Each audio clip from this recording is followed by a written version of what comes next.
Warning, this video may contain content that may not be suitable for children or anyone else that is easily offended. Strong language, graphic content, nudity, bad jokes, and a possible idiot, aka myself, may be featured in the following clip. Viewer discretion is advised. Channel is not responsible for any damages that you receive watching this video.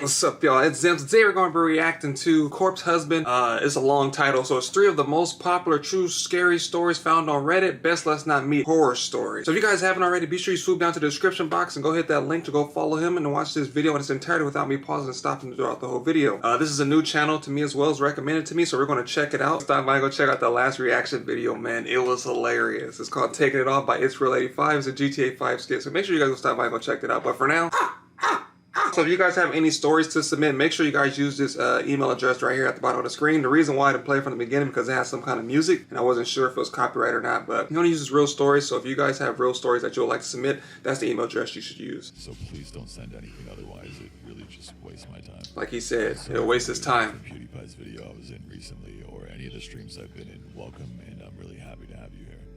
That being said, here are 3 of the most outvoted Let's Not Meet stories from Reddit. Ooh. Number 1 by the Outworlder 39. I hope it's no jump scares. I grew up in Ohio in the 70s, and me and my childhood friend Joe were outside all the time we could manage it. Joe lived on a farm that bordered a pretty big forest, and my parents would drop me off in the morning and we'd stay in the woods all weekend. Is that his real voice? We basically only come out for school. We loved pretending we were frontiersmen. We'd build shelters, traps, practice making fire with sticks, the whole 9 yards. When we got to be in high school, we got this notion to pull a Stand By Me. This was based on the movie of the same name that had just come out. The idea was that we'd walk the railroad tracks out in the country, but instead of looking for a dead body, we'd find cool bridges to fish from and camp a little. Oh yeah, the movie, yeah, right. Of course we knew this was dangerous and we'd likely be trespassing, but we were kids. We had a lot of fun. We did find beautiful rivers, we discovered bridges no one went to, we fished, we hid from trains. At night we camped in woods just near the tracks and made small hidden fires. Nothing bad ever happened. It was idyllic. In fact, it was so fun we did it multiple times. Never. Let me just throw that out there. Going off and following train tracks, it never ends well. I just want to throw that out there. No matter where it is, whether it's a movie, real life, if you follow some path that you have no business doing, you're just trying to be a kid, it never ends well. Just throwing it out there. Never had a problem. After high school, me and Joe went our own ways. We both left home, but always stayed in touch and always tried to coordinate visits so we'd see each other occasionally. Well, one summer in the mid-90s, it worked out that we were both in town for about a week. We'd do stuff with family in the day, and at night we'd either catch drinks at the bar or sit outside Joe's house around a fire and talk about the good old days. That's not bad. One night, me and Joe got to talking about our Stand By Me trips. Well, nostalgia and beer are a hell of a mix. And so we decided to take a day, walk the trails, camp one night, and walk home. His voice is creeping me out. The day came and we started out early morning. We had my wife drop us off in our old spot where we used to start, right outside of our hometown. She thought this was absolutely crazy and made sure to mention it. When she pulled away, Joe suggested that instead of walking the usual route, we take the opposite direction, just to be adventurous. Alright, red flag number 1. If you guys are hanging out with somebody and they say, hey man, let's spice it up a little bit. Let's go this way instead of going this way. No, don't do it, especially at nighttime. Do it in daylight. Don't do it at nighttime. Don't go the opposite direction, man. Please don't do it. I already know what's about to go down now. He took the wrong direction. Shouldn't have did it. I mean, we knew the land well and we had a map, so I gave a what the hell map set. The day went fine. It was fun and a little sad, but in a good way. We found a bridge, sat on the edge, smoked a joint, and moved on. We had no fishing gear, but we brought some canned food and other stuff. Before night started to set in, we picked a spot to camp. I hope you brought a gun. It was a thick forested area with trees on every side of the train tracks, so you felt like you were in a tunnel. We had brought small hammocks to sleep on, but before we set them up, we decided to do a little scouting of the perimeter. Now, this is what we used to do in the old days, too. We'd walk the area around a little bit just to make sure some dude's house wasn't just over a hill and we weren't actually camping in their yard. Thought I saw something. We walked maybe 100 feet or so into the woods and up a small incline. We figured if we didn't see anything from on top of this short hill that we'd be fine. Nope. But when we got to the top, we saw an old building down at the bottom, about 100 yards into the woods. And you know who lives there? The Wicked Wild Witch of the West, that's who lives there. Or Bigfoot, or a werewolf, who knows? The sky's the limit at this point. You just went past the point of no return. It's the final countdown. It's the final countdown. You better call 911, because you about to die. Bro, you about to get injured, bro. I'm telling you. 100% he's about to get slapped. It was barely visible. We pondered over what to do. We both assumed it was a sugar shack or something because there didn't appear to be a clear road into it. They about to shack your sugar. Where there didn't look to be anyone in it either. All was quiet. No movement could be seen. No lights. We decided to walk a little closer just to make sure. We came down the hill very slowly, and as we neared the building, we saw it wasn't a sugar shack at all. It was no lights, no camera, but it was all action. You value your life, you're about to get airdropped on God's doorstep. You might as well just get out of there right now. It was an old church. It looked like it had been abandoned for years. It was a squat, sagging building whose wooden planks were almost black from years of moss and rot. A cross still stood on top of the place, also weathered black. None of the windows had glass, and there were no doors, just open doorways. We got close enough to see inside. There were rows of pews and a built-up section in front. They went inside? Oh my goodness. We didn't go all the way in. I mean, we didn't want to. Beyond all that, there was no sign of anyone else. But you close to it. No paths, no roads. It was an abandoned church. We left immediately and went back up the hill to our spot we had picked to camp. But how much you want to bet? He's going to say, got back down there. We looked back up on the top of the hill and we seen a small figure looking down on us. Or something like that, watch. The hill between us and the church made us feel better, but we were still a little uneasy. We chalked it up to the natural creepiness seeing a church in the middle of the woods would elicit. Besides, at this point it was dusk and we just decided to rig up our hammocks, go to sleep, and move on at early morning. Night set in, and as we lay in our hammocks and shot the shit, we began to hear something in the direction of the church. Our conversation about it went a little like this. Do you hear that? Come on. What the hell is that? Look over there. Sounds like people singing. And it did sound just like singing. We both slid right out of our hammocks and hunkered down, straining to hear more. We listened for a minute or two when the singing continued, but it wasn't getting louder. Finally, we decided to creep back up the hill and see if we could spy where the sound was coming from. You just seen the abandoned woods from the old days. I mean, it was... Bro, you just seen the abandoned church, bro. There's no other buildings in the way. Where's the singing going to come from, bro? The singing is coming from the church. What do people all do all day in church most of the time? They sing, bro. Come on, use your brains, man. Who gonna be singing out there in the woods at 12 at night? Dracula? Like, be realistic. This ain't Twilight. Jacob and Edward's out there talking, bro. Like, come on, man. Gee, Willikers, Batman. Oh my God. To us. The moon was barely out, but it provided enough light so you wouldn't walk right into a tree. But it was near pitch black. We didn't use flashlights as we crept slowly up the hill, and we didn't talk.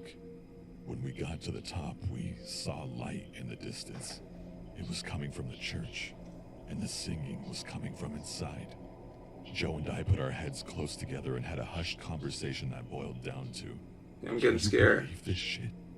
The light looked to be candlelight from the way it flickered. I'm getting the chills. Though we tried, we couldn't make out what was being sung.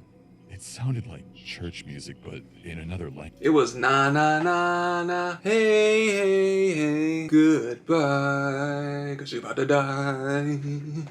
We sat and watched for a while, trying to see who was in there, but we only saw occasional shadows. We had no intention of getting closer either. You got too close. We had about a football field length between us, and we aimed to keep it that way. The singing continued for a bit, and then it just stopped. After that, a very loud male voice began to chant. I was already freaked out, but this voice thoroughly scared the hell out of me. It sounded like some Old Testament preacher you see in movies. But again, it was like he was speaking in a different language because we couldn't understand a single Hebrew. word. Eventually, it got to where the single male voice would say something, and then a bunch of voices would answer in song. This lasted for a while, and then they all broke into this long, sustained wail that just kept getting louder. It got so loud and so disturbing that I covered my ears. Then it stopped. At this point, I was just getting ready to man, my arms. When Joe put a hand on my shoulder and hissed, "They're coming out." We were far enough away that we couldn't make them out really well, but what we could see was a line of figures walk out the open door. Oh, maybe it was people. All holding hands in single file. We could see some of them had flashlights. They began to sing again, and the light from the flashlights began to move toward us and the hill. We booked it back down to our campsite, grabbed our shit, and ran to the Bruh, tracks. facts. There we ran down the tracks in the direction we had came from. After a few minutes, we stopped and looked back.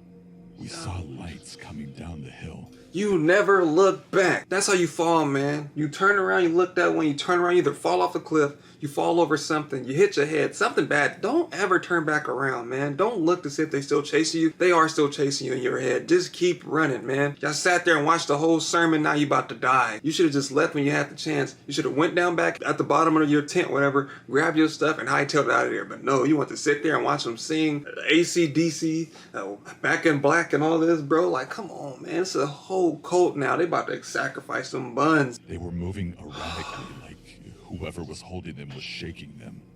We continued to run in spurts and walk as fast as we could. We eventually stopped seeing the lights and came to a road. By our map, we knew a small town was about 15 minutes down it. Hey, better run. There, got to a 24-hour gas station and called my wife to come get us.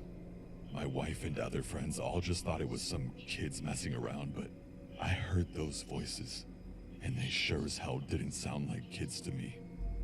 I'm not sure who those people were, A cult? but it was definitely the creepiest thing that happened to me out in the woods. Well, I'll tell you one thing. Good thing they didn't go back up there, because the cult started about 10 to 15 minutes after they left. But they got lucky. I'm telling you that right now, big I'll fella. start by saying I have a terrible biological father. Me too. He's been a shady person all my life and constantly caused me a lot of grief. This is just one of those examples. When I was 4, my parents split up. My mother and I moved states, and they agreed I would visit my dad every school holiday for a week. This one particular time, I had been with him for a few days when I was playing with my cousin at a nearby park. A car pulled up, and I recognized the man as one of my dad's friends. He called me over, and without thinking, I ran over to him and left my cousin at the park. Idiot. He asked me if I could show him where my dad lived, and I agreed and got in his car. How don't you know where he I lives? gave directions and didn't notice at all that they weren't following them correctly. Looking back, I didn't completely really know the way anyhow. After way too long, I did realize that we were getting closer to the city, which is far from my dad's house. We pulled up at a house I didn't recognize, and the man told me to wait in the car. Oh, wow. You didn't think the person that's supposed to be your dad's friend doesn't know where your dad lives? Red flag. Red flags everywhere. Hey, how do you get to your dad's house again? Like, come on, bro. Man, he hope he's still alive after this. Well, he should be alive if he's telling this story. So I did. At this point, I didn't feel scared at all for some reason. He eventually took me inside, and I definitely started to feel unsafe then. I mainly remember 2 girls passed out with their tops off, and a much older man was feeling them up everywhere. I made eye contact with this man, and he made me sick to my stomach. I had definitely figured out that this was a bad situation by this point. Yeah. He took me into a bedroom and brought me a sandwich. The bread was stale and I wasn't hungry, but I ate it all because I felt bad for her. It must have been home pride. That's the stalest bread known to mankind. I'm sorry. Home pride is good sometimes, but that stuff be stale. Boy, that bread break your teeth off if you let it. You need to soak that bread in some WD-40 or some butter or vinegar oil or some apple cider vinegar. You need to dump it in something because that stuff is tough. But I hope you guys, that'll make you get some dentures messing around with that bread. Which doesn't make a lot of sense, but that's what I was thinking about. The lady told me a lot of things I didn't understand, but when she left, I remember thinking my dad was coming to pick me up soon, and I fell asleep, waiting for him. Fell asleep? I wet the bed that night, and no one came to see me the next day until I cried very loudly and banged on the door. The lady came back and yelled at me for stinking up her bedroom, and I asked about my dad. She said he was coming tonight after he finished work. She didn't offer me a shower or a bath, so I sat in my soiled pants all day. After that, everything turned into a blur, really. My dad didn't come that night, and I was so terrified. I could smell this faint smell of pee. I remember I used to pee in the bed when I was little, and it's a certain stench that you'll never forget. It's a part of you at that point. That's how I'm used to mark my territory. Yeah. In my head, I felt like I was there for months. I thought I was missing school and everyone had forgotten about me. In reality, I was there for 5 days. They let me take one shower. I don't remember What eating is much this? except for boring sandwiches, and I had chips and gravy maybe once. Chips and gravy? Finally, my mom drove across the country to come and get me. After not being able to get a hold of me or my dad for so long, and then me missing my pre-booked flight home, she panicked and came looking for me. There you go, mama. Thank God she did. Yes. She found my dad at his girlfriend's house, methed out, completely hiding out. Turns out he owed a lot of drug money to the people who had taken me. They had told him that they had me, but he couldn't afford it or didn't want me back, whatever it was. He didn't bother to try to get me back. My amazing mom paid his debt for him after borrowing from a lot of people, and she came to get me back. I remember when someone came into that room and told me my mom was there, and I walked out and I could smell her. It was the best feeling to feel safe again.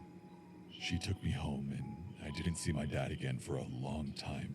Bro, those mom's been putting in work. Even those last couple episodes. Remember that one mom with Mother Intuition with the blockbuster from Nightmare Files? Yeah, man. Mother Intuition ain't no joke. Shout out to the moms out there putting in work. Shout out to the dads too. Shout out to those that have both and they're putting in work, bruh. I knew something was wrong when they brought him a stale sandwich and chips and gravy. I'm like, wait a minute, this don't sound like no dad friend. I mean, even in the beginning, I kind of knew it wasn't, but still, stale chips. She never called the police.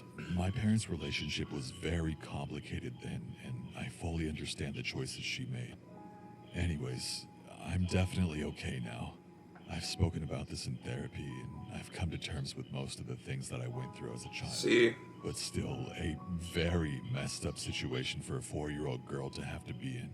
So to my dad's friend, the sandwich lady, and even to my dad himself, I hope I never meet you again. Yo, I also want to say shout out to him for expressing his therapy sessions and stuff like that. A lot of people are scared to get help because they think it makes them weird or it thinks it makes them weak or people are going to make fun of you or you're not stable or something. No, sometimes you just need somebody to talk to. If you need help, seek help. No one's going to make fun of you. Number 3 by Staring Vod. Uh-oh, number 3 is always the worst one. Let's get it. A few years ago, I was renting a house in Northern California. The neighborhood was just outside the suburbs. It seemed like the perfect balance of having space and also having nice neighbors close enough to not feel isolated. The area had no street lights, so it was very dark at night, especially if there were clouds blocking the moonlight. It didn't bother me though. It made my little house feel even more quaint on dark nights. I got home from work one day in midwinter. It was a cloudy night, so pulling up to my house, I saw only what my headlights and front porch light illuminated. When I got out of my car, I caught a whiff of cigarette smoke. Call the police. As I had never smelled that before around that house. I didn't see anyone nearby, so I just ignored it. No, you don't ignore something like that, bro. If you come home and you had 3 root beers and you see 2 in the refrigerator, oh, that's not normal. I usually have 3 root beers in the refrigerator. Now I only have 2. That's odd. Like, no, bro. Like, if you come home and you look in the refrigerator and there's a Mountain Dew and you don't drink Mountain Dew, then there's something wrong. You just can't be like, I don't remember buying Mountain Dew. If you don't drink Mountain Dew, why would it be in your refrigerator? Bro, red flag. Go outside, call the police. Someone's near my house. Your porch light is on, which means somebody was just there. The porch light only activates. The porch light only activates. Boy, if you don't. The porch light only activates triggered by motion, so it had to be someone there not too long ago. Bro, watch scary movies. I had just got off a shift with a few hours overtime, so I felt pretty tired. Even though it wasn't even 7 yet, I decided to take a shower and just call it a night. I woke up sometime later, sure that I had heard a noise inside my house. I don't like this picture. I wasn't worried right away because my friend would sometimes stop by to use my shower after work on his way to his night classes. I even gave him a spare key so he could stop by even if I wasn't home. But he would always text me to let me know beforehand though, and I hadn't heard my phone go off. I reached over to my bedside table and picked up my cell phone to see if my friend had sent me a text. The bright light from my phone's screen and number pad blinded me. These were the days before phones had a light sensor that would dim the screen in the dark, and this particular phone was so bright. Does it do that? Mine don't do that. Flashlight. Through squinted eyes, I could make out that it was 9-something, but I couldn't tell if I had an unread text or not. I set my phone aside and called out my friend's name. There were a couple of seconds of silence before I heard loud footfalls as someone started running through the bottom floor of my house. I leapt out of bed and ran to the closet. They were already up the stairs by the time I had opened the door and stepped inside. The house had 3 rooms upstairs, 2 bedrooms on either side of the hallway, the one I was in and a spare, and a bathroom at the end. The bedroom doors were both locked, but the bathroom door was cracked open. I heard whoever was in my house thunder down the hallway past my door and into the bathroom. I'm scared. Thank God he did. That gave me just enough time to open the attic access in the ceiling of my closet and hoist myself up. I had just started to lift myself up when the person ran back out of the bathroom. My feet were barely inside of the attic when my bedroom door burst open. I heard footsteps run into my room and stop. When they didn't see me in that room, they ran back to the hallway and into the other room, which just had boxes stacked in a corner. They're trying to find him. I guess they decided that if someone were hiding, it would be in the bedroom because they charged back into my room and turned on the light. A moment later, the closet door was ripped open. I was crouched in my attic just a foot or so. They're about to kill this dude. So I could try to stop them if they started to climb up. From my vantage point, all I could see was from about their knee down. They were wearing dirty blue jeans with frayed cuffs and worn. Oh my God, they had no style either. After a few seconds of looking in the closet, they stepped away and I heard a loud crash come from my room, followed by a scream of frustration and anger. That scream was the most unnerving part of the incident for me. It reminded me far too much of my stepfather, who would scream in a similar way when he lost his temper. Maybe it was He would him. eventually be put in a mental hospital for several mental disorders that resulted in erratic and violent tendencies. The man in my house ran back down the stairs. I heard crashes and clatters as things were thrown around and furniture was Who is he, knocked Wreck-It Ralph? I stayed crouched in the attic. I had left my cell phone when I ran for the closet, and I wasn't certain I could climb down without him hearing. After some time, the noises stopped. I wouldn't go back I down. started counting slowly. When I reached 1,000, I decided it was safe enough to climb down and call the police. The first thing I noticed when I exited the closet was the intruder had flipped my bed over, I assume in an attempt to find me. He flipped That it? was the noise I Yo, had heard he's after strong I as stepped away shit. from the closet. I couldn't find my cell phone, so I went to the landline by the bed and called the police. I waited in my room until I heard them call out from downstairs. The first floor was a mess, but I had expected that. Chairs had been knocked over, the sofa had been flipped. Who was it? Books, pictures, and knickknacks I had on my shelves were strewn across the floor. The cupboards in the kitchen had been opened, and all the boxed and canned foods had been thrown to the ground. As far as I could tell, though, the only thing missing was a single knife out of the wooden block in my kitchen. Police checked the house from top to bottom. They found that the side door had been forced open by something like a crowbar. They also found a few cigarette butts along my fence line. And you didn't see that? And an empty pen tube, which the police said people often use to smoke meth. So they was think a he meth had been head. watching my house for a while. I realized that he must have been out there smoking a cigarette when I got home.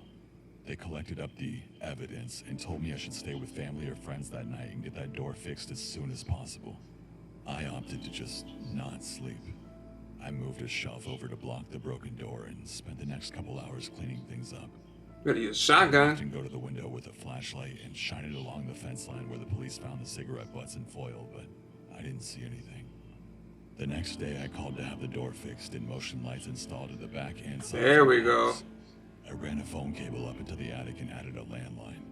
I never wanted to be stuck up there without a phone again. Nothing else happened at the house, though. I mean, I lived there another 3 years without incident. One more precaution I took was practicing getting out of my bed, going to my closet, and climbing into the attic as quickly and quietly as possible. Or you can practice getting out of your bed, grabbing your keys, and going to the nearest gun store. Because, bruh, you going up to the attic, bruh, what is that going to do? What if they bust in the attic with a weapon or something? What you going to do, bruh? You have to have something to protect yourself, bruh. That's too close for comfort to me. That's too damn close, bruh. I'm not about to install no lights like, oh, okay, I see you. Well, run to the attic now. Like, no, bro. Come in here if you want to. I'm firing warning shots. The first one's on the house. The next one's on you, big fella. 100%. I even kept at it when I moved. Except now I go to a crawl space at the back of the closet instead of the attic. I try not to think about what would have happened if I had been a bit slower getting into the attic, or if he hadn't gone into the bathroom at the end of the hall first. He had meth strain. My man's was strong as I don't know what, Chief. Oops. My man's was strong as I don't know what. I knew he was strong when he said he flipped his bed. If those of you that ever flipped a bed, if you can flip over a whole bed, considering it has a mattress, a bed frame, and like little metal little holder things at the bottom, bruh, and you can flip that whole thing by yourself, bruh, you're strong as shit. Especially if he's on drugs too, so that's probably why. But nah, man, you can't mess with somebody that's on drugs, bro. They can't feel pain. Their strength level is through the roof, bro. If you fight me and I'm high off of drugs, bro, I automatically just went Super Saiyan. Like, I'm automatically Thor, bro. Like, I'm a Hulk. You can't touch me, bro. That's why when people get high and they start hitting them with tasers, them things don't work, bro. You think you'll run up to the attic, bro? If you get a strong meth head that runs through the attic and just bodies you, bro, you're gonna be out of luck. Get your weapon, and I guarantee your burglary rates reduce 100%. People will think twice about walking into people's house. When you hear that, they're like, oh, well, time to go. Hope you guys enjoyed this content. Like I said before, I'm gonna leave a link down in the description to Corpse Husband's channel, so you can go watch this video in its entirety without me talking through it. If you guys enjoyed my video, make sure you hit that subscribe button, hit that like button, hit the notification bell. Let me know down in the comment section which part scared you the most. Thank you guys for watching, and I'll see you guys next time.